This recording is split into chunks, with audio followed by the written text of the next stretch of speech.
नमस्कार दोस्तों, वापस आ गया हूँ। आज का दिन जो है हमारा टॉपिक है हाइड्रोलिक्स एंड फ्लूइड मैकेनिक्स। दोस्तों एचपी सबऑर्डिनेट सिलेक्शन बोर्ड में अब बेसिकली 7 दिन ही बचे हैं हमारे पास, तो 7 दिन में हमारे पास स्टडी ज़्यादा ही हो जाएगी। तो हम बेसिक कॉन्सेप्ट पढ़ेंगे और जो बाकी जो मेन टॉपिक होंगे हमारे पास वो हम तब पढ़ेंगे जिस टाइम हमारे पास असिस्टेंट इंजीनियर की तैयारी होगी। तो ज़्यादा टाइम नहीं लेंगे। हाइड्रोलिक्स और फ्लूइड क्या है, अभी पिछले 2 चैप्टर जो मैंने पढ़ाए थे उसमें आपने देखा था कि इंजीनियरिंग मैकेनिक्स और स्ट्रेंथ ऑफ मटेरियल में फोर्सेस दी जाती थी। वहाँ पे फोर्सेस थी और स्ट्रेस था, फोर्सेस थी और स्ट्रेस था, और उनके इफेक्ट क्या क्या पड़ते थे, उनके इफेक्ट को हमने स्टडी किया। तो इस चीज़ में ऐसा नहीं होगा।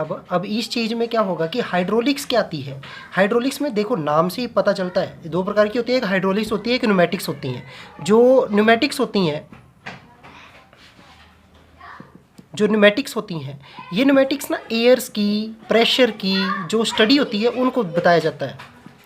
जो एयर्स और प्रेशर की स्टडी होती है उनको बताया जाता है। लेकिन हाइड्रोलिक्स क्या है, ये ब्रांच ऑफ इंजीनियरिंग है। अब कोई भी ब्रांच है वो सारी इंजीनियरिंग है जब आप इंजीनियरिंग लाइन में लेंगे। Branch of engineering which deals with behaviour of the fluid. अब देखना इसमें हम बिहेवियर पढ़ेंगे कि बिहेवियर क्या है फ्लूइड का, ठीक है, फ्लूइड का बिहेवियर क्या है। और the beach deals with behaviour of fluid as in rest, चाहे वो फ्लूइड रेस्ट में हो चाहे वो मोशन में हो, ठीक है। तो branch of engineering which deals with behaviour of the fluid as in rest as well as in motion, चाहे हम रेस्ट में करेंगे या फिर मोशन में करेंगे। तो हम ज़्यादा डीपली नहीं जाएंगे कि हाइड्रो कहाँ से आया, ये ग्रीक वर्ड है। Hydro means water. तो हाइड्रोलिक्स मतलब यही है कि फ्लूइड जो है वो फ्लूइड में सभी चीज़ें आगे हमारे पास, चाहे वो वाटर हो चाहे वो आपके पास कोई लुब्रिकेंट हो, तो बिहेवियर जो है वो सभी का चलेगा। तो हम थोड़ी सी स्टडी बेसिक पहले कर लेते हैं। तो बेसिक के बारे में आपको थोड़ी सी जानकारी मैं दे दूँ। एक होते हैं हमारे पास सॉलिड्स, एक होते हैं सॉलिड्स, एक होते हैं सेमी सॉलिड्स और एक होते हैं लिक्विड्स। तो बेसिक अभी मैं थोड़ा सा बेसिक बता रहा हूँ। इसमें सॉलिड क्या होते हैं, जो कि पाउडर फॉर्म में पाए जाते हैं। आपको पता है ये जिनके क्लोजली पैक्ड होते हैं जो वो सॉलिड्स होते हैं। और सेमी सॉलिड्स क्या होते हैं, जैसे कि आप देख सकते हैं ग्रीस, जो ग्रीस होती है ना वो सेमी सॉलिड में गिनी जाती है, ठीक है। तो पेपर में आ सकता है कि ग्रीस क्या है, सेमी सॉलिड है, लिक्विड है या फिर सॉलिड्स है। तो बेसिक कॉन्सेप्ट सिंपल यही है कि ग्रीस जो है वो एक सेमी सॉलिड है।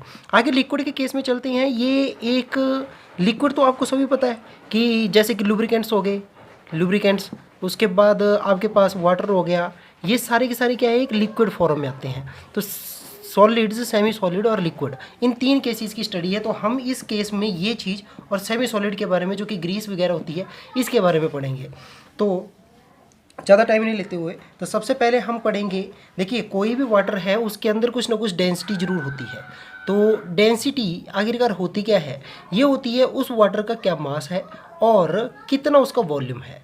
तो डेंसिटी उसके ऊपर डिपेंड करेगी। अगर मैं एक बर्तन में पानी भर देता हूँ तो इस चीज़ की डेंसिटी क्या होगी, इस चीज़ की डेंसिटी ये होगी कितना इसमें मास भरा हुआ है और कितना इसका वॉल्यूम है। तो हमेशा वाटर का वॉल्यूम जो है वो आप अपनी मर्जी से बना सकते हैं, चाहे उसको सिलेंडर में डाल लो आप, ठीक है, चाहे उसको स्फीयर में डाल लो, हाफ स्फीयर में, सेमी स्फीयर में, ठीक है। तो इस चीज़ को बोलते हैं डेंसिटी। तो डेंसिटी हो गया हमारे पास मास ओवर वॉल्यूम। अगला जो आता है आपके पास उसको देखिए वेट डेंसिटी। अब वेट डेंसिटी और डेंसिटी फ़र्क क्या पड़ेगा। अब जब वेट आ जाता है तो वेट डेंसिटी के बारे में आपके पास नॉर्मल सी बात है कि वेट पर यूनिट वॉल्यूम। जब वेट डेंसिटी की आती है तब वेट, कई चीज़ों में हम वेट निकालना पड़ता है, तो वेट अपॉन वॉल्यूम, तो इस चीज़ को बोलेंगे हम डेंसिटी। तो यहाँ पे सिंपल सी बात है। अच्छा, डेंसिटी को हम डिनोट करते हैं रो से। तो डेंसिटी को डिनोट करेंगे हम इस पूरे कॉन्सेप्ट में, मैं डेंसिटी को रो से डिनोट करूँगा। तो इसके बाद आगे आपके पास आता है जिसको बोलते हैं हम स्पेसिफिक वॉल्यूम। स्पेसिफिक वॉल्यूम, ये 3-4 हमारे पास टॉपिक है। इसके बाद अगला जो टॉपिक होगा हमारे पास वो होगा स्पेसिफिक ग्रेविटी। ये इंपॉर्टेंट है क्योंकि ये जनरल पेपर होते हैं। मैं सॉरी चाहूँगा कि पीछे से थोड़ा सा शोर आपको सुनाई दे रहा होगा। आखिरकार बच्चे बाहर खेल रहे हैं और बारिश हो रही है, तो बारिश के मौसम में अगर आपको थोड़ी सी परेशानी अगर बैकग्राउंड में मिले तो प्लीज़ उसके लिए मैं माफ़ी चाहता हूँ। तो दोस्तों इसके लिए हम ले चलते हैं स्पेसिफिक वॉल्यूम में। ये वॉल्यूम जो है वो उल्टा देखिए। अब वॉल्यूम क्या होता है, वॉल्यूम ओवर मास, ठीक है। यहाँ पे थोड़े से पजल होते हैं। स्पेसिफिक वॉल्यूम देखना, वॉल्यूम जहाँ पे लग जाता है उसको वॉल्यूम को ऊपर रख लो आप, वॉल्यूम ओवर मास के ऊपर। तो डेंसिटी क्या होती है, मास ओवर वॉल्यूम। यहाँ पे क्या हो गया, वॉल्यूम ओवर मास। तो ये चीज़ क्वेश्चन में पूछ ली जाती है specific volume is equal to 1/ρ, मैं ऐसे लिख दूंगा इसको 1/ρ, क्योंकि आप सभी सभी जानते हैं तो मास ओवर वॉल्यूम V/m है, तो इसको उल्टा करना पड़ेगा, तो मेरे को ऐसे करना पड़ेगा, तो ये सॉरी m/v करना पड़ेगा। तो m/v मैं कैसे करूँगा, यहाँ पे मेरे को m/v करने के लिए यहाँ पे 1 करना पड़े, तो 1/ρ, ये रो बन जाएगा। तो रेसिप्रोकल जो है वो क्वेश्चन एक और बन गया आपके पास कि reciprocal of density is known as specific volume, उसको हम स्पेसिफिक वॉल्यूम बोलेंगे। इसके बाद आती है हमारे पास स्पेसिफिक ग्रेविटी, ये होता है specific weight.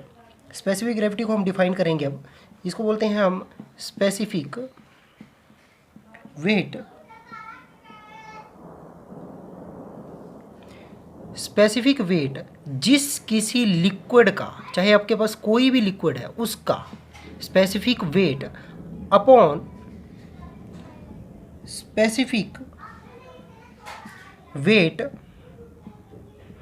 Of pure water.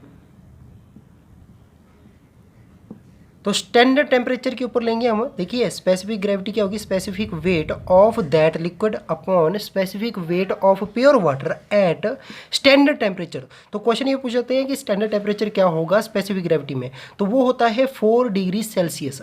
तो अब सेल्सियस और केल्विन जो है वो मैं थर्मोडाइनमिक्स में पढ़ाऊंगा आपको आने वाले टाइम में। सेल्सियस और थर्मोडाइनमिक्स बहुत इंटरेस्टिंग टॉपिक है, थर्मोडाइनमिक्स एक बार पढ़ेंगे आप बिल्कुल याद हो जाएगा। तो दोस्तों ये थी हमारे पास 3-4 चीज़ें जिनको आपने बेसिकली याद रखना है, तो रिपीट कर लीजिएगा बाद में। तो आगे आते हैं हम प्रॉपर्टीज़ ऑफ लिक्विड के ऊपर। जो प्रॉपर्टीज़ होती हैं लिक्विड की वो क्या क्या होती हैं, तो प्रॉपर्टीज़ ऑफ लिक्विड इस केस में पढ़ेंगे। तो पहली जो प्रॉपर्टी आती है आपके पास उसको बोलते हैं विस्कोसिटी। विस्कोसिटी होती क्या है, बहुत सारे मैक्सिमम बच्चे मेरे से पूछते हैं कि सर ये विस्कोसिटी को डिफाइन कैसे करेंगे हम। तो विस्कोसिटी क्या होती है, देखिए अगर मैं एक पानी की बाल्टी लूँ ना और पानी की बाल्टी को मैं डायरेक्ट फेंक दूँ तो क्या होगा, वो पानी जल्दी फैलना स्टार्ट हो जाएगा, है ना। आपने देखा होगा पानी की बाल्टी जो है बिल्कुल जल्दी फैलना स्टार्ट हो जाएगा। लेकिन अगर मैं लिक्विड या ऑयल को अगर मैं फेंकूंगा ना, तो जैसे ही मैं उसको फेंकूंगा तो वो धीरे धीरे स्लोली स्टार्ट करना पड़ जाएगा, स्लोली स्टार्ट करना पड़ जाएगा। तो जो ये फोर्सेस इंटरनल रेजिस्टेंस, जो कि इंटरनल रेजिस्टेंस होते हैं ना कि हाँ भाई मैं फैलना नहीं चाहता, उस चीज़ को विस्कोसिटी बोलते हैं, ठीक है। जो internal resistance offered by a body to resist their motion, ठीक है, ताकि ये फैल लेना, ठीक है। तो जो इंटरनल रेजिस्टेंस आता है इसके ऊपर, इसको बोलते हैं हम विस्कोसिटी, ठीक है। यहाँ पे सिंपल सा फंडा है आपके पास, विस्कोसिटी किसे कहते हैं, ठीक है। और विस्कोसिटी जो है वो internal resistance offered by a body to resist their motion. इसके बाद आती है हम विस्कोसिटी जो है वो लेयर टू लेयर चलती है हमेशा। देखिए मेरे पास पानी कोई पड़ा हुआ है या फिर मैं यहाँ पे ऑयल को फेंक देता हूँ सरफेस में, साइड व्यू में देख रहा हूँ मैं इसको, तो ये क्या होगा, ये थोड़ा धीरे धीरे फैलना स्टार्ट करेगा, ये धीरे धीरे फैलना स्टार्ट करेगा। तो ये क्या करेगा, देखिए ये जो पहली लेयर होगी ना ये फैलना स्टार्ट करेगी, ठीक है। तो स्लाइड करती है पहली और दूसरी, जो दूसरी लेयर होती है आपके पास उससे पहले पहली लेयर स्लाइड करना स्टार्ट करती है, फिर दूसरी लेयर स्लाइड करना स्टार्ट करती है, फिर उसके बाद तीसरी लेयर यानी कि स्लाइड करती है, तो तब जाकर के ये फैलता है। तो इस चीज़ को भी 1/2 सेकेंड लेयर जो लेयर होती है ना आपके पास, उसको भी कहीं पे किताबों में लिखा गया है कि विस्कोसिटी बोलते हैं हम इसको। तो ये जो विस्कोसिटी है ना यही है आपके पास, इसी केस में ली जाएगी। दोस्तों इस विस्कोसिटी को क्वेश्चन में ये पूछा जाता है कि डायनामिक विस्कोसिटी, डायनामिक विस्कोसिटी, या डायनामिक नहीं पूछेंगे तो फिर एब्सोल्यूट पूछेंगे। तो विस्कोसिटी को हम डायनामिक विस्कोसिटी बोलते हैं और एब्सोल्यूट भी बोलते हैं जब मोशन में हो, ठीक है, चाहे रेस्ट में हो, जब मोशन में हो या फिर रेस्ट में हो, क्योंकि विस्कोसिटी उसमें रहेगी तभी वो खड़ी है, अदरवाइज वो नहीं खड़ी होगी। इसके बाद आती है आपके पास काइनेमेटिक विस्कोसिटी। विस्कोसिटी के केस में हम काइनेमेटिक विस्कोसिटी कैसे बोल सकते हैं, तो काइनेमेटिक, तो हमने पहले भी बताया था कि काइनेमेटिक्स विस्कोसिटी, तो काइनेमेटिक विस्कोसिटी के केस में हमारे पास ये होती है ratio of dynamic viscosity, dynamic viscosity over, जो आपके पास ratio of dynamic viscosity over density of liquid. Normal सी बात है, हमारे पास काइनेमेटिक विस्कोसिटी निकल गई, इसको बोलते हैं dynamic viscosity over density of liquid. दोस्तों इसके बाद आती है हमारे पास कंप्रेसिबिलिटी। जो कंप्रेसिबिलिटी क्या होती है, जो कंप्रेस करते हैं हम इसको बोलते हैं कंप्रेसिबिलिटी। तो नाम से पता चल रहा है कि कंप्रेसिबिलिटी होगी तो इसका मतलब इसमें प्रेशर भी आएगा और वॉल्यूम भी आएगा, क्योंकि वॉल्यूम के ऊपर प्रेशर लग रहा है। तो यहाँ पे सीधी बात है, ये क्या करती है कि लिक्विड के केस में जब लिक्विड किसी वॉल्यूम में हो और उसके ऊपर प्रेशर लग रहा हो, यानी कि कोई वॉल्यूम होगा ना, किसी चीज़ में वॉल्यूम होगा और प्रेशर लग रहा हो, और क्या करेगा ये चेंज करना स्टार्ट कर जाएगा, मतलब या तो ये दबना स्टार्ट हो जाएगा या फिर इसको काटना स्टार्ट हो जाएगा, है ना। या फिर हमारे पास यहाँ पे एक पाइप लगा दें हम यहाँ पे ऐसे करके, तो जैसे ही हम प्रेशर देंगे इसको तो ये यानी कि प्रेशर ज़्यादा हो जाएगा, तो इस चीज़ को बोलते हैं कंप्रेसिबिलिटी। तो कंप्रेसिबिलिटी क्या होती है, जिसमें change in volume with change in pressure, ठीक है, चेंज इन वॉल्यूम, ठीक है, वॉल्यूम में चेंज आ जाएगा। देखिए अगर ये बंद है टोटली की टोटली, अगर बंद है इसमें पानी भरेंगे हम, या फिर गुब्बारा ले लें हम, गुब्बारे में पानी भरेंगे तो इसमें चेंज इन वॉल्यूम चेंज आ जाएगा, क्योंकि चेंज इन प्रेशर, जैसे जैसे प्रेशर को हम चेंज करेंगे वैसे वैसे चेंज इन वॉल्यूम आ जाएगा। तो इस चीज़ को बोलते हैं हम कंप्रेसिबिलिटी। दोस्तों अगला जो टॉपिक आता है वो आता है सरफेस टेंशन। तो हमारे पास क्वेश्चन जो है वो सरफेस टेंशन में बहुत सारे पूछ लेते हैं। तो बेसिकली हम जो क्वेश्चन पढ़ेंगे वो पढ़ेंगे, क्वेश्चन इस तरीके से आता है कि जो बारिश होती है हमारे पास, जैसे कि अभी बारिश लगी हुई है बाहर, तो उसकी जो ड्रॉप होती है वो स्फेरिकल क्यों होती है ना। ऑप्शन दे देगा वो स्पेसिफिक ग्रेविटी की वजह से, स्पेसिफिक वॉल्यूम की वजह से, तो इस चीज़ में पूछ लेता है। देखिए जो सरफेस टेंशन होता है ना, सरफेस टेंशन की वजह से बॉल स्फेरिकल होती है। सरफेस टेंशन आखिरकार होता क्या है, the property of liquid which enables it to resist tensile stress, मतलब ये इसको खींचने नहीं देगा, ठीक है, वो रेजिस्ट करेगा, भाई मेरे को मत खींच। तो आपने कभी भी देखा होगा कि पानी से जब भी आप किसी जग से पानी फेंकते हो ना, तो पहली जो धार होती है ना, जो वो सिंपल होती है, लेकिन उसके आगे फिर वो बौछार बन जाती है अपने आप ही ऑटोमेटिकली। क्यों होती है वो इस वजह से होती है, ताकि सरफेस टेंशन की वजह से, ठीक है, वो रेसिस्ट करता है इसको कि हाँ भाई मेरे ऊपर टेंसाइल स्ट्रेस नहीं लगना चाहिए। तो सरफेस टेंशन में स्फेरिकल यानी कि इसका बॉल का ये ड्रॉप का क्वेश्चन जो है वो ज़रूर पूछा जाता है। दोस्तों इसके बाद आते हैं कैपिलैरिटी के ऊपर। जो कैपिलैरिटी क्या होती है, कैपिलैरिटी, ये इस केस को क्यों पढ़ा गया था, जब एक ट्यूब में ना दो ट्यूबें थी, एक ट्यूब और एक ट्यूब, और उसमें क्या किया है कि एक में क्या किया, पानी भर दिया उन्होंने, एक में पानी भरा और दूसरे में उसने कोई और लिक्विड भर दिया, मतलब कि जैसे कि ऑयल भर दिया। तो उसने ध्यान से देखा कि यहाँ से कुछ इस तरीके से बन रहा था, मतलब इस तरीके से हमारे पास सरफेस टेंशन की वजह से ऐसे आ रहा था, और लिक्विड ऑयल के केस में कुछ इस तरीके से था। तो वो थोड़ा सा डाउट में आया कि आखिरकार ये होता क्या है, तो इसी वजह से उसने एक स्फेरिकल का बना दिया कि हाँ जी यहाँ पे एक गोला बन जाता है, मतलब एक स्फीयर बन जाता है। तो इसी केस को the phenomena of rise and fall of liquid, ये राइज है and fall of liquid is known as capillarity, ठीक है, the phenomena of rise and fall of liquid is known as capillarity. तो ये जो हाइट दी थी इसने, जो हाइट है वो है 4 सिग्मा कॉस ऑफ अल्फ़ा। पूछा नहीं जाता ये क्वेश्चन, ये नहीं पूछा जाता, तो आप इतना ज़्यादा स्टडी मत कीजिए। तो ये तो सिर्फ और सिर्फ असिस्टेंट इंजीनियर की तैयारी के लिए है। तो अभी हम असिस्टेंट इंजीनियर की तैयारी नहीं कर रहे हैं, तो बाद में हम डीपली इसको पढ़ेंगे। तो इससे अगला जो टॉपिक आता है वो आता है प्रेशर ऑफ ए लिक्विड, जिसको हम इंटेंसिटी ऑफ प्रेशर भी बोलते हैं। जो प्रेशर ऑफ लिक्विड क्या होता है, जो देखिए अगर एक बॉल में या फिर एक जग में मैंने पानी भरा हुआ, उसको यहाँ से मैं खोल देता हूँ, फिर ऊपर से एक और खोल देता हूँ, ऊपर से और खोल देता हूँ, ऊपर से और खोल देता हूँ। आप ध्यान से देखोगे कि यहाँ का पानी ना बिल्कुल नज़दीक जाएगा, यहाँ का थोड़ा और दूर जाएगा, यहाँ का और दूर जाएगा, जो लास्ट वाला होगा सबसे ज़्यादा दूर होगा। क्यों? क्योंकि intensity of pressure at bottom is more than intensity of pressure at higher level, मतलब यहाँ इंटेंसिटी ऑफ प्रेशर कम होगी, यहाँ इंटेंसिटी ऑफ प्रेशर ज़्यादा होगी। इस वजह से हमारे पास पानी जो है वो बहुत ही दूर तक जा रहा है। तो इंटेंसिटी ऑफ प्रेशर को हम बोल सकते हैं कि प्रेशर पर यूनिट एरिया।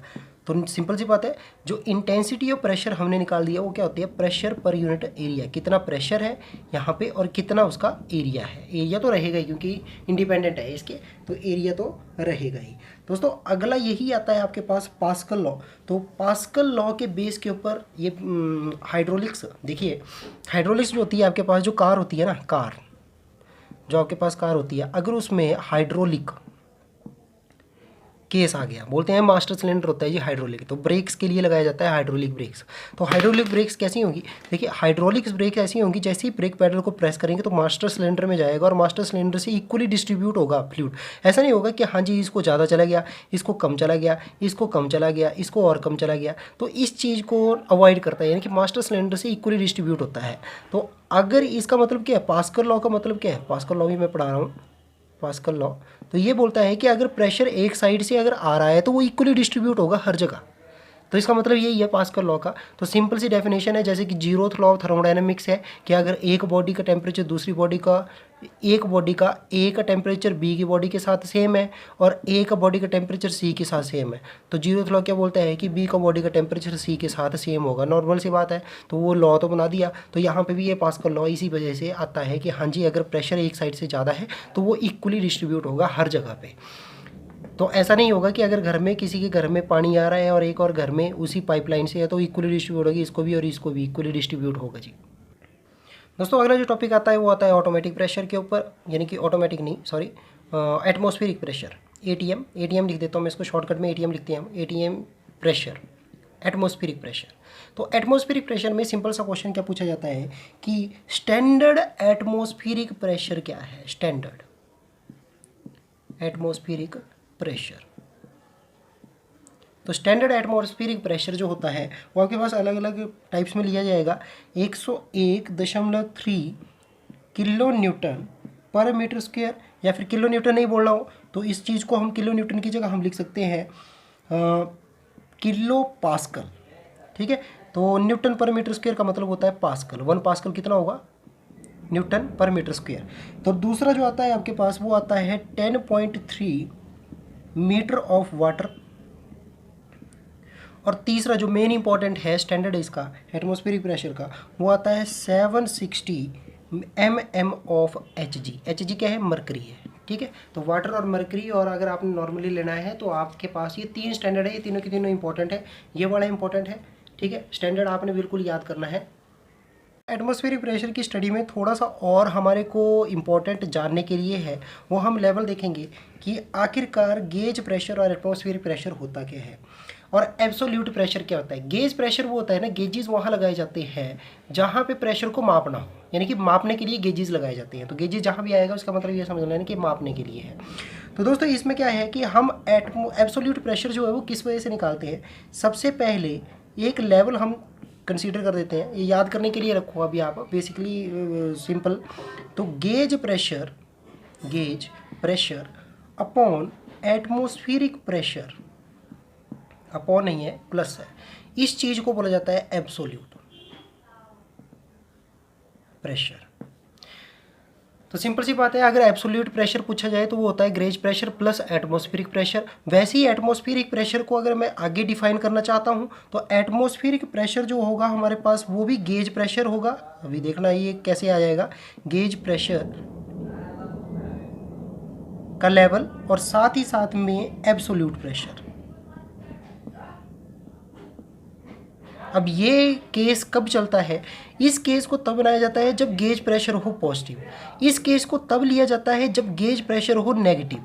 तब हम एटमॉस्फेरिक प्रेशर जो है वो इस बिहाफ पे निकालते हैं कि गेज प्रेशर जो नेगेटिव में है अपॉन एब्सोल्यूट प्रेशर जो पॉजिटिव में है। तो यहाँ पे ये फॉर्मूला बन जाता है। अगर एटमॉस्फेरिक प्रेशर, पहले देखना पड़ेगा कि नेगेटिव का केस है, अगर पॉजिटिव का केस है तब हमारे पास एब्सोल्यूट प्रेशर की जगह चलेगा। तब फॉर्मूला ये रखना है कि absolute pressure is equal to gauge pressure plus atmospheric pressure. अगर गेज प्रेशर नेगेटिव है तब हमारे पास एटमॉस्फेरिक क्या होगा, atmospheric pressure is equal to gauge pressure upon absolute pressure.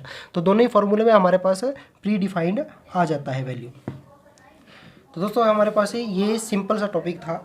इससे आगे आते हैं हम, जिसमें हम बोलते हैं मेजरमेंट ऑफ प्रेशर। अब हम मेजरमेंट करेंगे, मेजरमेंट ऑफ प्रेशर। तो प्रेशर का मेजरमेंट हम जो बेसिक हमारे पास आते हैं उनको बोलते हैं मैनोमीटर्स। ये मैनोमीटर आखिरकार होते क्या हैं, ये प्रेशर ना, अगर पाइप में पानी जा रहा है ना कहीं तो हम उसमें एक मैनोमीटर लगा देते हैं, उसकी हाइट देख लेते हैं कि हाँ जी कितना इसका प्रेशर है, यानी कि प्रेशर वहाँ से पता चल जाता है। एक पाइप लगा देंगे हम, सीधी पाइप लगाएंगे, हमारे पास खुद ही पता चल जाएगा कि हाँ जी कितना प्रेशर है। वो उतने लेवल के ऊपर आएगा, उसके ऊपर तो जाएगा नहीं। तो मैनोमीटर्स होते हैं। तो पहला जो आता है आपके पास वो आता है मैनोमीटर्स। दूसरा जो आता है आपके पास वो आता है, मैनोमीटर्स भी 2 प्रकार के होते हैं। एक आता है सिंपल मैनोमीटर जो सिंपल मैनोमीटर आता है, मैनोमीटर्स, और सिंपल मैनोमीटर ये जो मैंने आपके पास बनाया, और दूसरा जो आता है वो आता है डिफरेंशियल मैनोमीटर। तो डिफरेंशियल मैनोमीटर क्या होगा, अगर आपने 2 पॉइंट के ऊपर प्रेशर जानना है तो यहाँ पे भी एक पाइप को हम देख लेंगे और एक पाइप को यहाँ देखेंगे कि हाँ जी इसके ऊपर प्रेशर क्या है, इसके ऊपर क्या है, तो उन दोनों को माइनस कर देंगे तो डिफरेंस आ जाएगा कि हाँ जी इनके बीच में क्या डिफरेंस है। तो डिफरेंशियल मैनोमीटर जो हमारे पास यूज़ किए जाते हैं। दूसरा जो आता है आपके पास प्रेशर को चेक करने के लिए वो आता है पेजोमीटर। तो पेजोमीटर हमारे पास दूसरा टॉपिक है। तो ये थे हमारे पास मैनोमीटर्स। और मैनोमीटर्स किस किस चीज़ के लिए यूज़ किए जाते हैं, ये किए जाते हैं हाई प्रेशर के लिए। जो हाई प्रेशर क्या होगा, या फिर वैक्यूम प्रेशर क्या होगा, वैक्यूम प्रेशर। उसके बाद प्रेशर कहाँ होगा, पाइप्स या चैनल के ऊपर, pressure pipes, at pipes and channels, pipes and channels के ऊपर। तो दोस्तों यहाँ तक था हमारे पास ये टॉपिक। इसके आगे जो हमारे पास है ना सेंटर ऑफ बियोंसी, और हमारे पास कोई बॉडी ना आर्किमिडीज प्रिंसिपल आपने पढ़ा होगा। आर्किमिडीज प्रिंसिपल तो नॉर्मल है कि हाँ जी कोई बॉडी तभी तैरती है जब वो अपने बराबर का, कोई भी बॉडी जैसे कि ये किश्ती है, अगर ये तभी तैरेगी जब ये अपने बराबर का पानी जो है वो डिस्प्लेस करेगी, मतलब धक्का मारेगी उसको, इसको बोलते हैं। लेकिन ये इस केस में वैलिड नहीं है। हालांकि इस केस में वैलिड क्यों नहीं बोलूँगा, क्योंकि ये ना खाली हो जाता है, मतलब ये खाली है तो वैक्यूम हो जाती है, हवा हल्की होती है एज़ कम्पेयर टू वाटर। ये तब वैलिड है अगर कोई इंसान पानी के अंदर है ना, अगर कोई इंसान पानी के अंदर है तो ये तभी तैरने लगेगा जब ये अपने बराबर या फिर अपने बराबर से ज़्यादा का पानी जो है वो डिस्प्लेस करेगा। तभी तो हम हाथ पैर मारते हैं, क्यों, ताकि हम तैर सकें। तो इसीलिए मछलियाँ भी तभी तैरती हैं। तो आर्किमिडीज प्रिंसिपल यहाँ पे वैलिड मैं मानता हूँ, यहाँ पे वैलिड मैं तभी नहीं मानता हूँ, ठीक है, यहाँ पे वैलिड मैं तभी नहीं मानता हूँ। और दूसरी चीज़, ये चीज़ ध्यान रखना कि पानी की डेंसिटी के, जो पानी की डेंसिटी होती है उसके अंदर कोई भी बॉडी तैरती तब है अगर उसकी डेंसिटी कम हो एज़ कम्पेयर टू वाटर, ठीक है। अगर डेंसिटी इसकी ज़्यादा है तो ये डूब जाएगी, अगर इसकी डेंसिटी पानी से कम है तो ये तैरने लग जाएगी। तो डेंसिटी के ऊपर भी डिपेंड करती है हमारे पास कोई भी बॉडी फ्लोट करनी है। तो लकड़ी जो है, जब लकड़ी को हम फेंकते हैं, वुड, जब वुड को हम फेंकते हैं पानी के अंदर तो उसकी डेंसिटी जो होती है वो कम होती है और पानी की डेंसिटी हमारे पास ज़्यादा होती है। तो दोस्तों आर्किमिडीज प्रिंसिपल तो हमने पढ़ लिया। तो आगे हम पढ़ेंगे कि अगर कोई बॉडी फ्लोट कर रही है ना तो इसका एक सेंटर ऑफ ग्रेविटी होता है हमारे पास, एक पॉइंट, ठीक है। सेंटर ऑफ ग्रेविटी क्या होता है, सेंटर ऑफ ग्रेविटी ये है कि हम जहाँ पे पूरा मास लाई करता है, तो पिछली बार मैकेनिक्स में मैंने बता चुका हूँ इसको, सेंटर ऑफ ग्रेविटी। तो इस केस में ऐसा नहीं पढ़ेंगे हम, इस केस में कुछ अलग चीज़ पढ़ेंगे। देखिए सेंटर ऑफ ग्रेविटी क्या करेगी, इस चीज़ को नीचे की तरफ को धक्का मारेगी, ठीक है, कि हाँ जी वेट निकालना पड़ेगा। अब पानी के अंदर तैर तो रही है, ये ऊपर तैर रही है, तो इसको तैरने के लिए एक अपवार्ड थ्रस्ट लगा होता है, ठीक है, जो कि इसको तैरने के लिए हेल्प करता है। तो अपवार्ड जो थ्रस्ट लगा हुआ है ना, इसको बोलते हैं हम सेंटर ऑफ बियोंसी। तो सेंटर ऑफ बियोंसी क्या होता है, हमारे पास upward thrust exerted by a body, ठीक है, that it can be float over water या फिर ओवर फ्लूइड।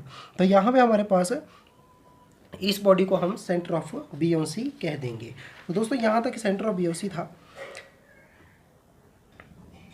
दोस्तों इसी के साथ साथ में हम थोड़ी सी और क्वेश्चन पूछेंगे। सेंटर ऑफ बियोंसी तो हमें पता लग गया, सेंटर ऑफ ग्रेविटी भी हमें पता लग गया, लेकिन जैसे ही मैं इस बॉडी को ना थोड़ा सा हिलाऊंगा, अगर ये हिलने लग जाएगी ना तो ये एक पॉइंट के ऊपर ऑसिलेट करना स्टार्ट कर जाएगी, ठीक है, ये एक पॉइंट के ऊपर कुछ हिलना स्टार्ट कर जाएगी, ठीक है। ये इधर की तरफ को, इधर की तरफ को, इधर की तरफ को, यानी कि इसका एक कोई पॉइंट होगा, या तो यहाँ भी हो सकता है, ऊपर भी हो सकता है, कोई पॉइंट होगा, ठीक है। तो ये जो पॉइंट होता है ना आपके पास, इस चीज़ को बोला जाता है जहाँ पे बॉडी ऑसिलेट करना स्टार्ट कर जाती है ना, ऑसिलेशन, जहाँ पे ऑसिलेट करना स्टार्ट कर जाती है ना, वहाँ पे आता है मेटा सेंटर, वहाँ पे आता है मेटा सेंटर। अब मान लो यहाँ पे आ रहा है हमारे पास मेटा सेंटर, अब यहाँ पे मेटा सेंटर आ गया, मेटा सेंटर आ गया कि हाँ जी, अब हमें पता लग गया कि हाँ जी इस पॉइंट के ऊपर जो है बॉडी ऑसिलेट करना स्टार्ट कर जाती है। तो यहाँ ये जो मेटा सेंटर है और सेंटर ऑफ ग्रेविटी के बीच में हाइट होती है ना, सेंटर ऑफ ग्रेविटी और मेटा सेंटर के बीच में, इस चीज़ को कहा जाता है Meta centric height, Meta centric height. इस चीज़ को बोला जाता है मेटासेंट्रिक हाइट। तो दोस्तों इसमें सिंपल सी फंडा है हमारे पास कि एक पॉइंट और दूसरा पॉइंट, और यहाँ पे ये जो मेटासेंट्रिक हाइट है, मेटासेंट्रिक हाइट जो है वो डिस्टेंस किन किन के बीच में है। तो क्वेश्चन पूछ लेगा फिर से कि हाँ जी centre of gravity to the metacentre, या फिर मेटा सेंटर से सेंटर ऑफ बियोंसी होगा, या फिर सेंटर ऑफ ग्रेविटी होगा। तो सेंटर ऑफ ग्रेविटी के बीच के डिस्टेंस जो है वो मेटासेंट्रिक हाइट कहलाता है। और मेटा सेंटर वो होता है जहाँ पे बॉडी जो है वो थोड़ा सा भी डिस्प्लेसमेंट देने से ना हिलना यानी कि ऑसिलेशन करना स्टार्ट कर जाती है, तो उसको मेटा सेंटर कहा जाता है। तो सिंपल सा फंडा है इसमें, बाकी और कुछ भी नहीं है। आगे जो है वो हम पढ़ेंगे, एक होता है स्टेबल इक्विलिब्रियम, स्टेबल, दूसरा जो आता है वो आता है अनस्टेबल इक्विलिब्रियम, और तीसरा जो आता है आपके पास वो आता है न्यूट्रल इक्विलिब्रियम। तो इसमें ज़्यादा कुछ है नहीं, वैसे खास नहीं है। स्टेबल वो होता है अगर पानी के अंदर ना बॉडी हमारे पास है कोई, अगर उसको मैं थोड़ी सी भी डिस्टेंस ऐसे घूमने के लिए बोल दूँ ना अपने आप, यानी कि उसको डिस्प्लेसमेंट दूंगा थोड़ी सी भी, तो वो क्या करेगी, वो डूबेगी, हिलेगी, आएगी, इधर जाएगी, उधर जाएगी, उधर जाएगी, और वापस अपनी पोजीशन के ऊपर आ जाएगी, तो उसको स्टेबल बोलेंगे हम। अनस्टेबल में क्या होगा कि जैसे मैंने उसको थोड़ा सा धक्का दिया, ठीक है, डूब गई, या तो डूब गई, अपनी पोजीशन क्या की उसने चेंज कर ली, यहाँ पे पोजीशन चेंज नहीं करेगी, यहाँ पे पोजीशन जो है वो चेंज नहीं होगी। यहाँ पे पोजीशन क्या होगी, वो चेंज हो जाएगी, या तो इधर की तरफ खिसक जाएगी, या फिर नीचे डूब जाएगी, या फिर इधर की तरफ। नेचुरल जो होता है वो डिस्प्लेसमेंट जो है वो नेचुरली होती है। जैसे कि हमारे पास कोई पानी फ्लो कर रहा है, अब पानी ही फ्लो कर रहा है, तो फिर ये क्या करेगी, ये अगर पानी फ्लो कर रहा है, देखिए नेचुरल इक्विलिब्रियम में अगर पानी फ्लो कर रहा है, थोड़ी सी भी डिस्प्लेसमेंट दी, अपनी साइड से हिलेगी नहीं। तो यहाँ पे भी पोजीशन जो है वो फिक्स है, ठीक है, यहाँ पे पोजीशन फिक्स है। तो यहाँ पे पानी फ्लो कर रहा है, यहाँ पे हमारे पास पानी जो है वो स्टेबल है, लेकिन हम डिस्प्लेसमेंट किसको दे रहे हैं, बॉडी को दे रहे हैं। अनस्टेबल में हमारे पास है, इसको डिस्प्लेसमेंट दो चाहे इसको पानी को डिस्प्लेसमेंट दो, ये पोजीशन ही चेंज कर देगी, तो उसको अनस्टेबल इक्विलिब्रियम कहेंगे हमारे पास। तो दोस्तों यहाँ तक था ये टॉपिक हमारे पास स्टेबल एंड अनस्टेबल इक्विलिब्रियम के केस में। अब टाइम ऑफ एक क्वेश्चन जो है वो बेसिकली अगर असिस्टेंट इंजीनियर की भी तैयारी करेंगे तभी मैं बताऊँगा इसको। तो थोड़ा सा हम जो मेटा सेंटर में मैंने बोला ना कि ऑसिलेशन होती है, जो मेटा सेंटर में मैंने एक ऑसिलेशन वर्ड बताया कि टाइम ऑफ ऑसिलेशन क्या होगा उस चीज़ का, तो टी को हम डिनोट कर देंगे, कर लो आप याद, कई बार ये पूछ लेता है, वैसे तो अभी तक तो पूछा नहीं है, लेकिन बेसिकली अगर मैं पढ़ा रहा हूँ या फिर मैं बता रहा हूँ आपको जेईई की तैयारी, तो वो हमेशा उल्टा ही पूछेगा, मेरे को पता है उसके बारे में। तो आप इसके बारे में ध्यान मत दीजिएगा, क्योंकि साथ साथ में हम असिस्टेंट इंजीनियर की तैयारी देंगे, और असिस्टेंट इंजीनियर की तैयारी अगर आप कर लेंगे तो फिर जेईई की तैयारी भी हो जाएगी। तो दोस्तों इसमें क्या करेंगे हम, इसमें फॉर्मूला हो जाएगा हमारे पास के स्क्वायर अपॉन एच जी।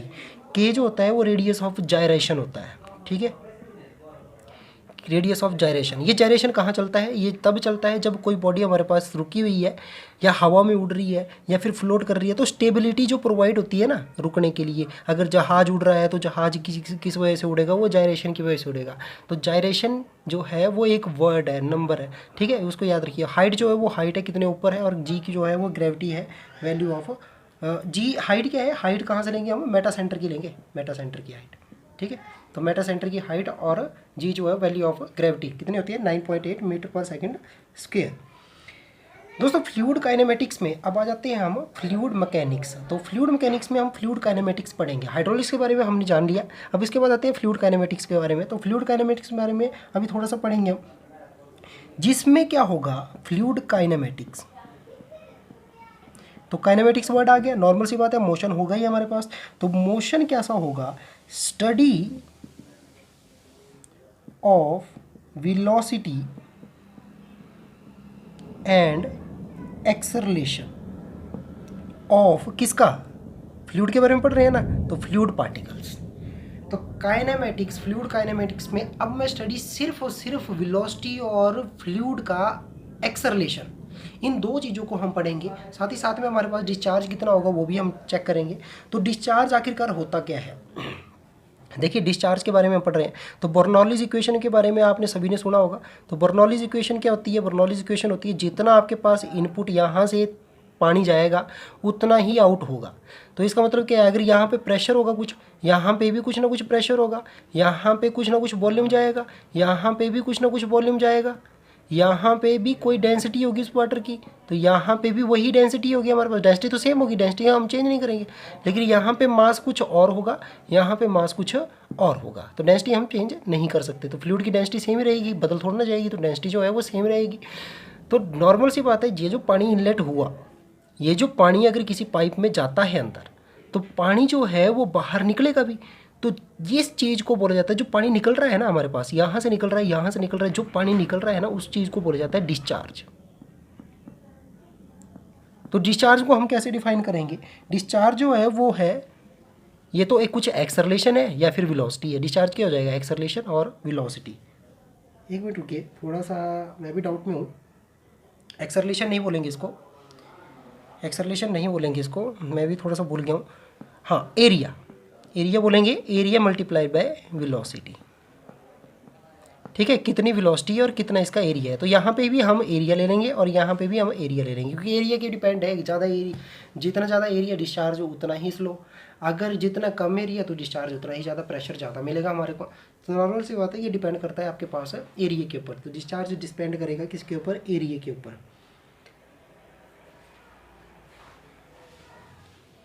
दोस्तों अगला जो आता है आपके पास, उसको बोलते हैं कि फ्लो कैसा होता है पाइप में। Types of flow, types of flow in pipe. Pipe के अंदर कैसा कैसा फ्लो है। तो दोस्तों टाइप्स ऑफ फ्लो हम थोड़ा सा, पहला जो आता है वो आता है uniform flow.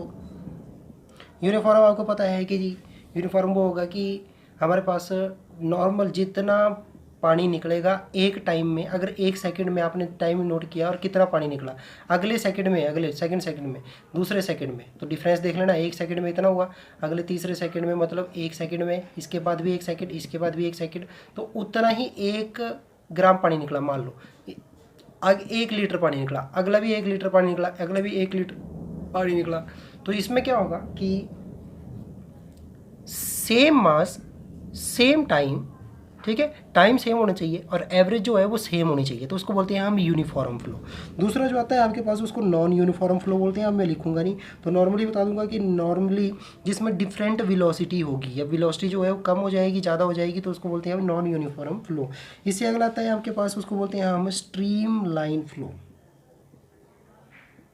Stream line flow, तो इस केस में अगर पानी का स्ट्रीम लाइन, इसको बोला जाता है कि पानी जो है वो अगर इस वजह से चल रहा है ना बिल्कुल सीधा स्ट्रेट डायरेक्शन में, इसकी एक डेफिनेट पाथ है। ठीक है, डेफिनेट पाथ। तो डेफिनेट पाथ जहाँ पे आ जाएगी वो आपके पास स्ट्रीम लाइन फ्लो होगा। तो every stream line flow is also a uniform and also a non uniform. ठीक है, तो इस चीज़ को बोलते हैं हम स्ट्रीम लाइन फ्लो। दोस्तों अगला जो आता है आपके पास, तो इस चीज़ को मैं बता ही देता हूँ अभी फिलहाल के लिए। अगला जो आता है वो आता है turbulent flow. Turbulent flow, turbulent flow में हमारे पास डेफिनेट पाथ नहीं होता। इसमें पाथ क्या होगा? डेफिनेट नहीं होगा। इसमें पाथ डेफिनेट नहीं होगा।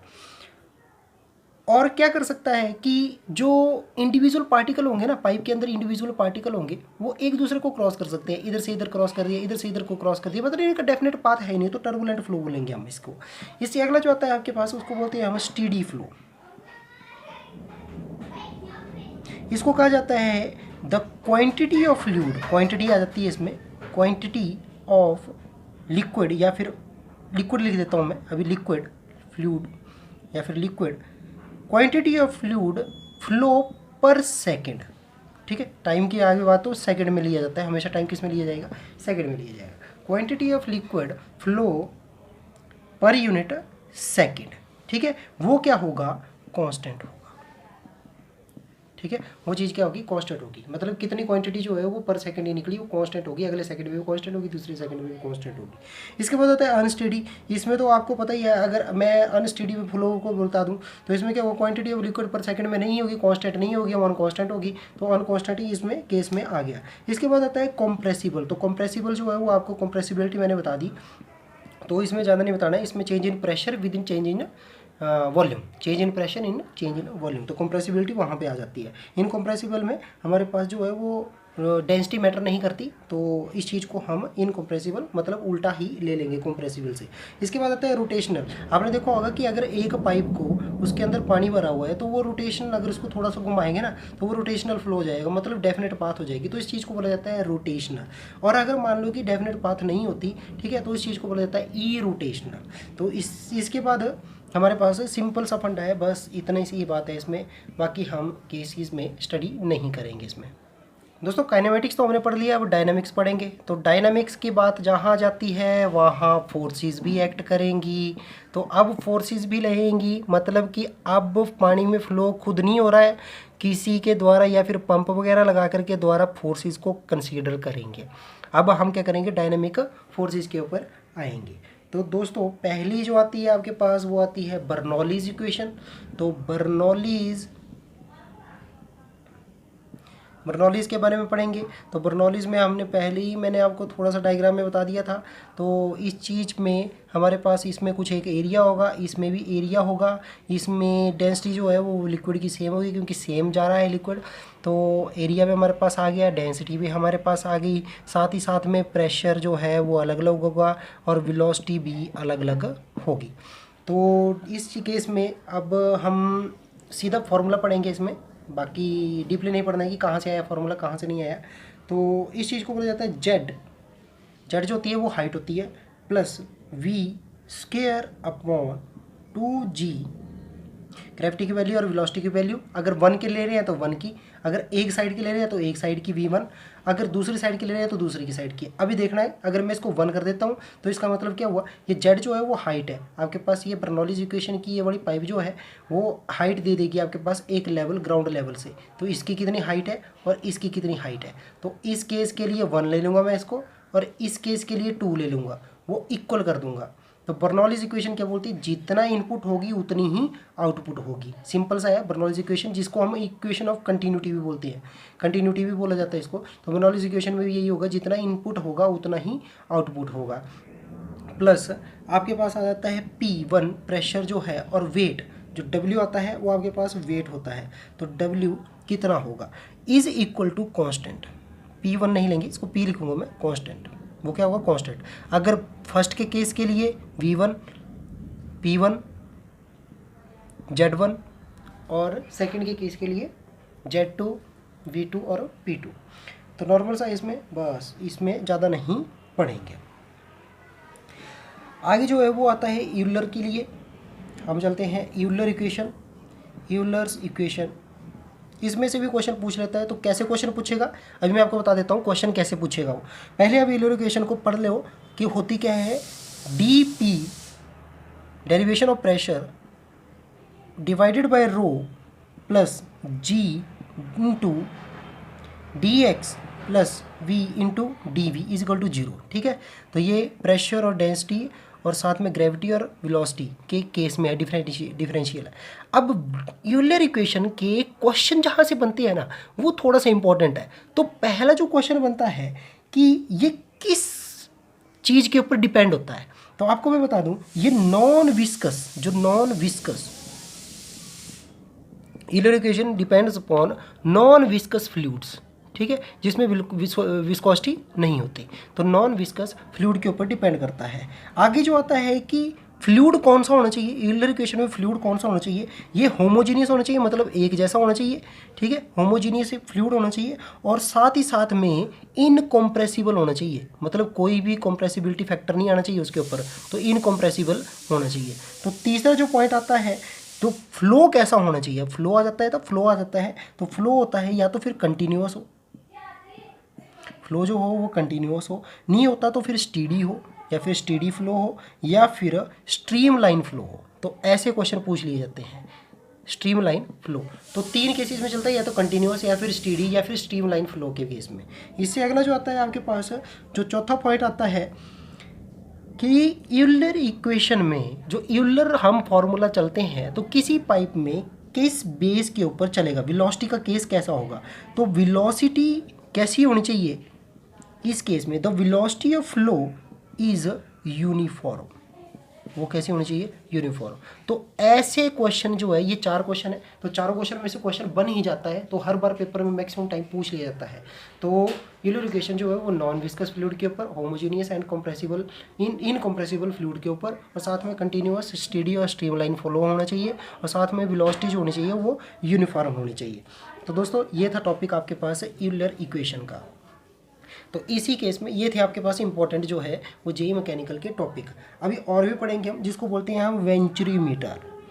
तो venturi meter orifice metre,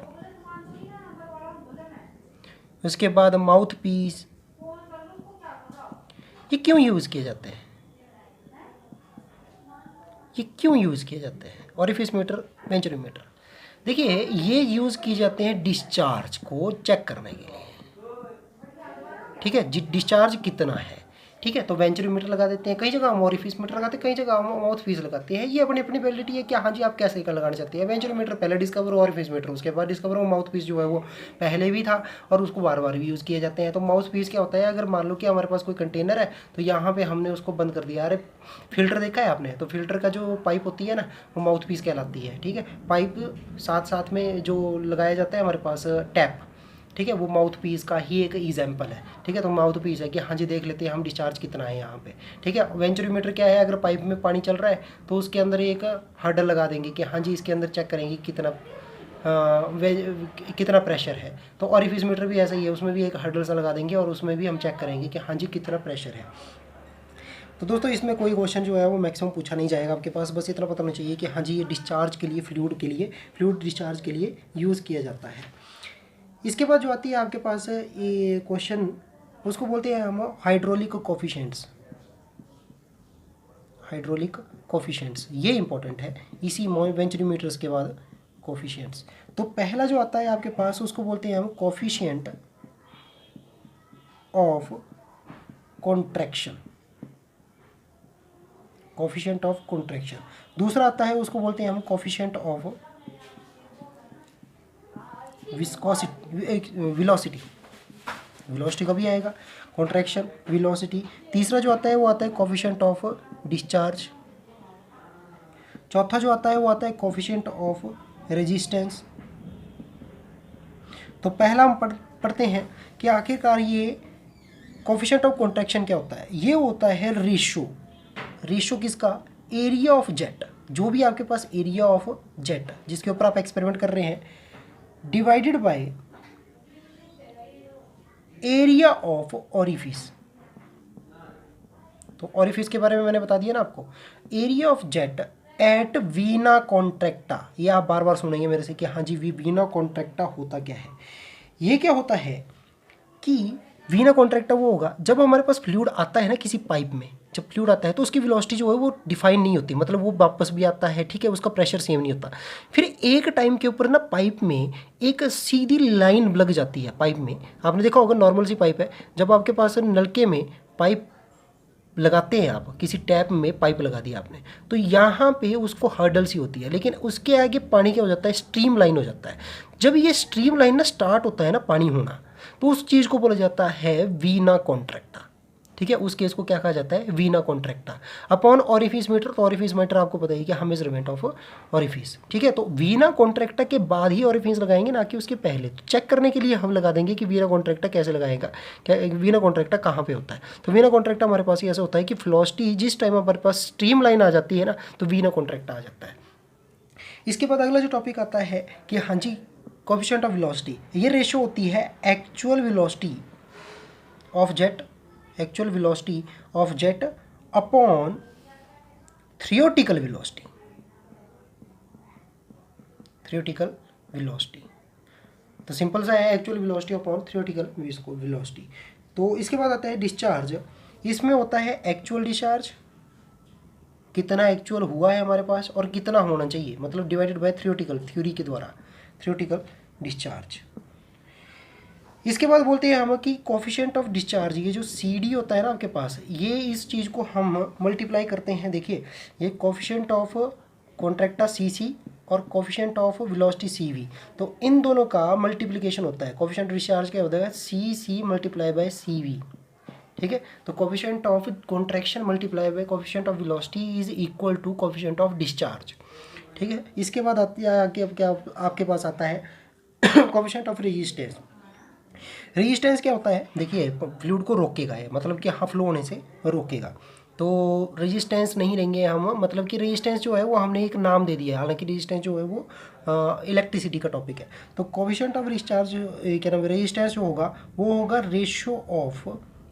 ratio of loss in head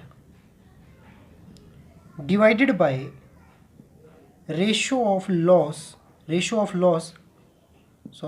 loss in head at orifice meter के लॉस कितना हुआ हेड के ऊपर, ठीक है, कि हाँ जी पानी जो है वो बाहर फ्लो हो गया, ठीक है, तो उसको बोलते हैं हम head loss, divided by loss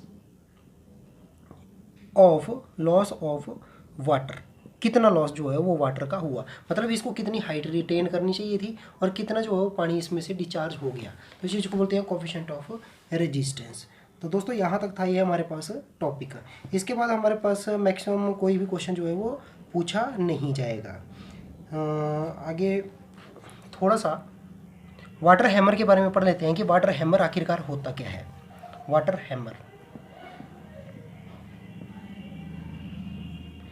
hammer का केस पढ़ेंगे हम। इस चीज़ में क्या होता है कि जब पानी में पाइप चल रहा हो ना, पानी चल रहा हो पाइप में ना, और आपने टैप ऑन रखा हुआ है और आप उस टैप को एकदम से बंद कर देते हैं, क्लोज कर देते हैं, तो जैसे ही आप क्लोज करेंगे ना, ये पानी जो है वो एकदम से बैक मारेगा। तो एकदम से जो बैक मारेगा ना पानी, उस चीज़ को बोलते हैं वाटर हैमर। तो उस चीज़ को कहा जाता है वाटर हैमर, मतलब कि इसने ज़ोर से झटका मारा पीछे की तरफ को, तो उस चीज़ को वाटर हैमर कहेंगे हम। अब आगे जो पढ़ेंगे वो पढ़ेंगे अगर किसी चैनल कोई ओपन है, मतलब पाइप जो है बिल्कुल ओपन है, तो इस केस में डिस्चार्ज कितना होगा और वेलोसिटी कितनी होगी। तो फार्मूला जो है वो आपके पास चीजी फार्मूला से मिल जाता है। एक होता है चीजी फार्मूला, ये भी पेपर में इंपॉर्टेंट है, और दूसरा जो आता है वो आता है मैनिंग फार्मूला। और क्वेश्चन इस वजह से पूछा जाता है कि मैनिंग फार्मूला किस चीज़ के लिए यूज़ किया जाता है। तो पहले जो आता है चीजी फार्मूला वो मीन वेलोसिटी के लिए यूज़ किया जाता है। ये चीज़ हम क्या करेंगे, मीन वेलोसिटी ऑफ लिक्विड के लिए यूज़ करेंगे। और मैनिंग फार्मूला हम किस चीज़ के लिए यूज़ करेंगे, डिस्चार्ज थ्रू चैनल। तो इस चीज़ को हम चैनल बोलेंगे। चैनल किस चीज़ को बोलेंगे, देखिए इस चीज़ को चैनल नहीं बोलेंगे, चैनल बोलेंगे अगर मैंने एक पाइप लगा दी है इधर की तरफ को निकलने के लिए, या फिर एक वाल्व इधर की तरफ को निकलने के लिए, तो ये चैनल बन जाता है, ठीक है। ये एक्स चैनल है हमारे पास, तो एक्स चैनल किस वजह से चलेगा। तो दोस्तों इसमें थोड़ा सा पढ़ लेते हैं हम, ये जो डिस्चार्ज होता है और मीन वेलोसिटी, तो इस चीज़ को मीन वेलोसिटी को हम निकालने के लिए C under root of M into I, ठीक है, C under root of M into I. C क्या है, ये चीज़ कांस्टेंट है, ये कांस्टेंट दिया होगा। एम क्या है, एम जो है वो हाइड्रोलिक मीन डेप्थ है, ठीक है, एम जो है वो हाइड्रोलिक मीन डेप्थ है। इसको हम ए ओवर पी, ठीक है, इसको बोलते हैं हम area flow divided by wetted parameter, ठीक है। तो इसके बाद आपके पास आता है आई। आई जो होता है वो होता है हेड लॉस, ठीक है, लॉस कितना हुआ है पर यूनिट लेंथ के ऊपर, पाइप के ऊपर। इसके बाद आता है Manning formula. Manning formula discharge के लिए यूज़ किया जाता है, तो डिस्चार्ज हम क्यू साइड नोट करेंगे हमेशा, A into M capital M divided multiply by M small M का 2/3 आई 1/2, यानी कि इसका हाफ, इसका 2/3। तो ए क्या है, ये मैनिंग फार्मूला कांस्टेंट है, यानी कि मैनिंग कांस्टेंट है। ए एरिया है और एम है मैनिंग कांस्टेंट। तो ये सिर्फ और सिर्फ जनरल बता रहा हूँ मैं आपको, हालांकि अभी तक तो पेपर में आया नहीं है क्वेश्चन, लेकिन मैंने आपको जनरली इसके बारे में बता दिया। दोस्तों अगला जो टॉपिक आता है वो आता है वर्टेक्स फ्लो। वर्टेक्स फ्लो आखिरकार होता क्या है, क्यों हम यूज़ किए जाते हैं। तो हमारे पास कोई भी पाइप है, अगर उसको या तो वो खुद घूम रही है, घूमने का केस ऐसे देख लो कि कई बार समुद्र में ना खुद ही घूमने लग जाती हैं अपने आप लहरें, तो वहाँ पे ना कुछ एक इस तरीके से बन जाता है। और अगर मैं घुमा रहा हूँ ना इसको ऐसे, अगर मान लो मैं इसको रोटेट कर रहा हूँ, तो ये कुछ पानी इस तरीके से बन जाएगा, मतलब ऐसी कुछ डायरेक्शन बन जाएगी इसको, तो इस चीज़ को बोला जाता है वर्टेक्स। अगर कोई फोर्स लग रही है तो बन जाएगा फोर्स्ड वर्टेक्स फ्लो। अगर मान लो कि फ्रीली घूम रहा है, अपने आप ही घूम रहा है, अपने आप वर्टेक्स बन रहा है, तो इस चीज़ को बोला जाता है फ्री वर्टेक्स फ्लो, ठीक है। तो दो हमारे पास आते हैं, एक आता है फोर्स्ड वर्टेक्स फ्लो और दूसरा जो आता है वो आपके पास आता है फ्री वर्टेक्स फ्लो। दोस्तों इसके बाद हमने विस्कोसिटी तो हमने पढ़ ली है, तो इसके बाद विस्कस फ्लो। अब लिक्विड जो है वो हमारे पास ऐसा तो है नहीं कि पानी के केस में करेंगे, हमारे पास कुछ एक लिक्विड ऐसा भी होगा जो कि बहुत ही ज़्यादा गाढ़ा होगा, है ना, जैसे कि फॉर एग्जांपल ग्रीस, वो सेमी लिक्विड के केस में से या फिर सेमी सॉलिड के केस में गिनी जाती है। तो हमारे पास कुछ इस तरीके से होंगे। तो हमारे पास यूनिट बताने के लिए रह गया था कि यूनिट ऑफ विस्कोसिटी होती क्या है। तो unit of viscosity is equal to newton second per metre square. या फिर इस चीज़ को नहीं पूछता, वो सीधा आंसर दिए होंगे, तो उस आंसर में पॉइस कहीं लिखा होगा ना, पॉइस, तो वो हमारे पास किस चीज़ का हो जाएगा, विस्कस फ्लो, यानी कि विस्कोसिटी का यूनिट हो जाएगा। तो दोस्तों इसके बाद आती है आपके पास काइनेमेटिक विस्कोसिटी। तो काइनेमेटिक विस्कोसिटी, अगर काइनेमेटिक विस्कोसिटी पूछा जाता है तो उसको एक्सप्रेस करते हैं हम स्ट्रोक के साथ। 1 stroke is equal to 1 centimetre square per second. तो अगर काइनेमेटिक विस्कोसिटी आती है तो यहाँ पे आगे आपको दिखाई नहीं दे रहा होगा, तो फिर मैं यहाँ पे लिख देता हूँ। तो kinematic viscosity is equal to 1 stroke कितना होगा? 1 स्ट्रोक होगा हमारे पास 1 सेंटीमीटर स्क्वायर पर सेकेंड। दोस्तों अगले आते हैं आपके पास, वो आता है Newton law of viscosity. Viscosity के न्यूटन लॉ क्या होते हैं? तो विस्कोसिटी के न्यूटन के लॉ, अगर मान लो किसी फ्लूइड में नो विस्कोसिटी हो, कोई विस्कोसिटी नहीं है, तो ऐसा तो कोई फ्लूइड होगा नहीं हमारे पास। तो इस चीज़ के नॉर्मल सी बात है, वो फ्लूइड हमारे पास आइडियल होता है, चाहे वो आइडियल आपके पास मशीन है, चाहे वो आपके पास आइडियल वर्क है। तो ऐसा तो कोई वर्क होगा नहीं जिसमें आपके पास इनपुट या आउटपुट जो है बराबर मिलेगी। तो आइडियल उसको बोला जाता है रियल, जो हमारे पास पाए जाते हैं, तो उसको बोलते हैं रियल फ्लूइड। अगर मान लो कि कोई भी फ्लूइड जिसकी रेट ऑफ डिफॉर्मेशन बताया आपको मैंने कि हाँ जी, ये जो अगर मैं बूंद गिरा देता हूँ किसी तेल की तो ये फैलने लग जाएगी पहली लेयर, तो इस चीज़ को बोलते हैं रेट ऑफ डिफॉर्मेशन, मतलब टाइम के साथ कितनी कितनी फैल रही है। अगर विस्कोसिटी चेंज नहीं होती, with deformation of fluid, deformation हमने फ्लूइड की कर दी है, तो इस चीज़ को बोला जाता है हमारे पास न्यूटोनियन फ्लूइड। अगर मान लो कि रेट ऑफ डिफॉर्मेशन चेंज हो जाती है तो हमारे पास कहा जाता है नॉन न्यूटोनियन फ्लूइड। तो दोस्तों ये था हमारे पास 2 प्रकार के फ्लूइड। अगला जो आता है आपके पास टॉपिक, वो आता है लेमिनार फ्लो और टर्बुलेंट फ्लो के ऊपर। लेमिनार फ्लो, तो लेमिनार फ्लो क्या होता है आपके पास? जो विस्कोसिटी ऑफ फ्लूइड होगी वो डोमिनेटिंग होगी। वो क्या होगी? डोमिनेटिंग होगी। किसके ऊपर? इनर्शिया फोर्स के ऊपर। तो इनर्शिया आपको पता ही है क्या होगा? इनर्शिया होता है जो कि फोर्स आपके पास लगती है उसको रोकता है, तो उसको बोलते हैं इनर्शिया। तो इनर्शिया फोर्सेस जो उसको रोकने के लिए लगेंगी ना, तो उसको बोलते हैं हम डोमिनेटिंग इनर्शिया फोर्सेस। तो viscosity of fluid to dominating over inertia force, इसको बोला जाता है लेमिनार फ्लो। और दूसरा जो आता है आपके पास टर्बुलेंट, तो टर्बुलेंट फोर्स क्या करती है? Dominating inertia force over velocity के ऊपर चेंज कर जाती है, तो मतलब वो चीज़ चेंज कर जाएगी, तो इस चीज़ को बोलेंगे हम टर्बुलेंट फ्लो। तो यहाँ से क्वेश्चन नहीं पूछता, अब क्वेश्चन क्या पूछेगा? अब पूछेगा जो क्वेश्चन लेमिनार फ्लो और टर्बुलेंट फ्लो, इन 2 केसेस में क्वेश्चन पूछ लेता है वो। The velocity of flow changes from laminar to turbulent, जैसे ही लेमिनार से टर्बुलेंट को चेंज होगा तो उस चीज़ को क्या बोलेंगे हम? जब लेमिनार फ्लो से टर्बुलेंट को चेंज होगा उस चीज़ को क्या कहा जाएगा? उस चीज़ को कहा जाएगा क्रिटिकल वेलोसिटी। तो उसको कहा जाएगा क्रिटिकल वेलोसिटी। तो क्रिटिकल वेलोसिटी क्या होती है? जब हमारे पास कोई भी फ्लो है वो लेमिनार फ्लो से टर्बुलेंट फ्लो में चेंज होने लग जाएगा। आपने देखा होगा, अगर आपको थोड़ा सा समझ नहीं आया ना, तो जैसे मैंने ऑयल की फ्लूइड की कोई बूंद डाली ना, तो कुछ टाइम के लिए वो रहेगी, थोड़ी देर के लिए तो रहेगी, तो इस चीज़ को बोला जाएगा लेमिनार फ्लो। और जैसे ही ये चेंज करना स्टार्ट कर जाएगी उस चीज़ को बोला जाएगा टर्बुलेंट फ्लो। तो नॉर्मल सी बात है इसमें कि लेमिनार फ्लो और टर्बुलेंट क्या होता है? तो लेमिनार फ्लो से टर्बुलेंट फ्लो में जैसे ही चेंज होगा वैसे ही जब स्टार्ट हो जाएगा चेंज करना, तो उसको बोलेंगे हम क्रिटिकल वेलोसिटी। दोस्तों आगे जो है वो आगे हम पढ़ते हैं, वो आता है रेनॉल्ड्स नंबर के ऊपर। आखिरकार रेनॉल्ड्स नंबर क्या होता है? और इस केस में क्वेश्चन पूछ लिया जाता है कि हाँ जी कौन सा फ्लो है, किस पॉइंट के ऊपर फ्लो निकाले, लेमिनार है कि टर्बुलेंट है। तो रेनॉल्ड्स नंबर जो होता है वो होता है inertia force divided by viscous force. ठीक है, कितनी रोक रही है इसको और कितनी ये स्लाइड करना स्टार्ट कर जाएगी। ठीक है, तो इस चीज़ को बोले जाएंगे हम inertia force over viscous force. तो यहाँ से नहीं हमारे को क्वेश्चन पढ़ने के लिए मिलता, हमारे को इंपॉर्टेंट कहाँ से आता है? देखिए, अगर मान लो 2000 को पॉइंट रखना याद, रेनॉल्ड नंबर ना एक स्टेशनरी है, कांस्टेंट है, हर एक चीज़ के लिए कांस्टेंट होगा।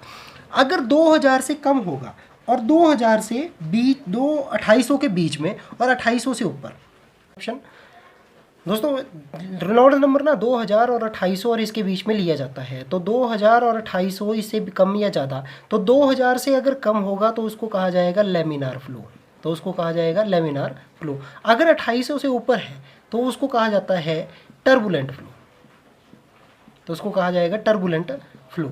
तो अब इस केस में क्या होगा, अगर 2000 और 2800 के बीच में है तो हमारे पास ना तो वो लेमिनार होगा और ना ही वो टर्बुलेंट होगा। तो हमारे पास रेनॉल्ड नंबर के बारे में यही क्वेश्चन पूछे जाते हैं कि 2000 से कम क्या होगा, लेमिनार होगा, 2800 से ऊपर क्या होगा, टर्बुलेंट होगा, और इन दोनों के बीच में हमारे पास ना तो लेमिनार होगा ना तो टर्बुलेंट होगा। अगला जो टॉपिक आता है आपके पास वो आता है कि अगर हमारे पास कोई साउंड जो है वो ट्रैवल कर रही है पानी में, ठीक है, तो वेलोसिटी क्या होगी उसकी, तो वेलोसिटी ऑफ साउंड, तो वेलोसिटी ऑफ साउंड क्या होगी पानी में, तो वेलोसिटी ऑफ साउंड हम निकाल देते हैं, सी से को डिनोट करेंगे इसको, is equal to root of K over rho. मतलब के क्या है, डेंसिटी है, नॉर्मल सी बात है, मास ओवर वॉल्यूम। के जो है वो आपने बल्क मॉडुलस में भी पढ़ा था कि बल्क मॉडुलस क्या है ना, तो के जो है वो आपके पास बल्क मॉडुलस आ जाता है। तो ये चीज़ जो है वो मैंने स्ट्रेंथ ऑफ मटेरियल में पढ़ा दी है बल्क मॉडुलस के बारे में। इस दोस्तों इसके बाद जो टॉपिक आता है वो आता है मैच नंबर। आखिरकार मैच नंबर क्या होता है, मैच नंबर, तो मैच नंबर जो होता है वो होता है ratio of velocity of fluid in, कहाँ पे, ये होगी अनडिस्ट्रीब्यूटेड सिस्टम में।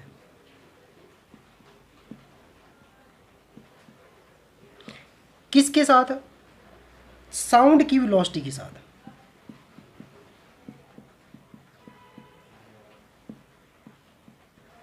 ठीक है, तो सुपरसोनिक और सबसोनिक ही तभी चलेगा। Velocity of fluid in undistributed system, तो वेलोसिटी ऑफ फ्लूइड जो है वो अनडिस्ट्रीब्यूटेड सिस्टम में कैसे केस में पाई जाएगी, मतलब कि हमारे पास अगर पाइप में पानी जा रहा है या फिर कहीं पे किसी नहर में पानी जा रहा है तो डिस्ट्रीब्यूट नहीं है ना, तो उसकी कोई और डिस्ट्रीब्यूट मतलब कहीं से उसकी निकाल रखी है हमने पाइप या फिर कहीं पानी हमने दे रखा है, तो ऐसा चीज़ नहीं होगी, तो अनडिस्ट्रीब्यूटेड सिस्टम हो जाएगा वो। तो इस चीज़ को बोलेंगे हम मैच नंबर। अब मैच नंबर के केस में अगर मान लो कि match number less than unity हो, लेस देन, ठीक है, ऐसा साइन होता है वो लेस देन होता है। अगर आपको याद नहीं रहता तो लेस देन में बारे में बता दूं मैं, एक होता है लेस देन और एक होता है ग्रेटर देन। तो लेस का एल याद रखो, एल ऐसे है तो एल ऐसे होगा, मतलब ऐसे लेस देन होगा, और उल्टा ही साइन वो ग्रेटर देन होगा। अगर मान लो कि लेस देन यूनिटी हो तो उसको बोलते हैं हम सब सोनिक फ्लो। ठीक है, तो पेपर में ये चीज़ पूछी जाती है मैच नंबर के बारे में, अगर लेस देन 1 हो तो सबसोनिक फ्लो। अगर मान लो कि इक्वल टू 1 हो तब बोलते हैं हम सोनिक फ्लो, तब उस चीज़ को कहा जाएगा सोनिक फ्लो। अगर मान लो कि हमारे पास मैच नंबर 1 to 6 हो तब हमारे पास कहा जाएगा सुपरसोनिक फ्लो, तब कहा जाता है सुपरसोनिक फ्लो। अगर मान लो कि 6 से ज़्यादा हो जाए, ग्रेटर देन 6, तो उस चीज़ को कहा जाएगा हाइपरसोनिक फ्लो, हाइपरसोनिक फ्लो। तो इतना था ये हमारे पास रिलेशन के बारे में। तो मैच नंबर जो है वो आपने पढ़ लिया।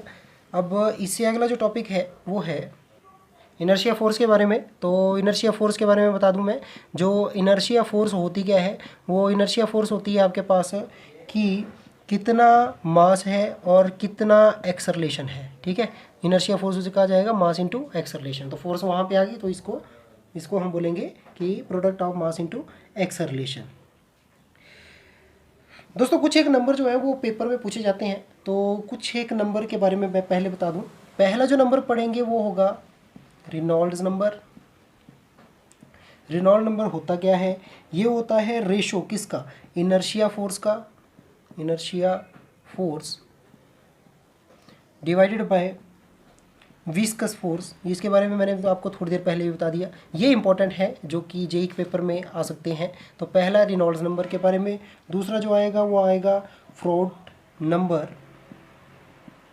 तो फ्रॉड नंबर क्या होगा, वो होगा रेशियो इनर्शिया फोर्स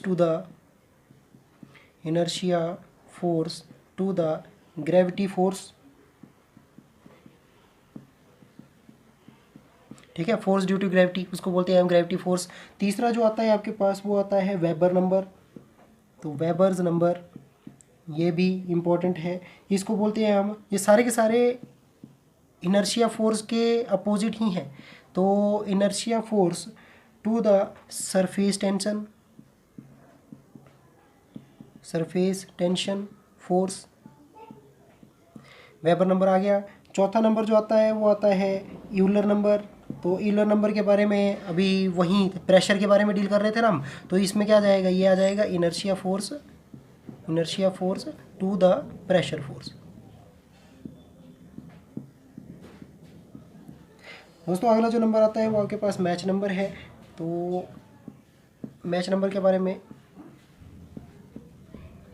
तो मैच नंबर या फिर इसको कॉची नंबर भी बोलते हैं, कॉची नंबर। तो inertia force, sorry, Mach number क्या होगा, वो होगा ratio of inertia force to the elastic force, to the elastic force. तो ये थे हमारे पास कुछ एक पॉइंट्स, और उम्मीद करता हूँ कि आपको बहुत ही पसंद आए होंगे।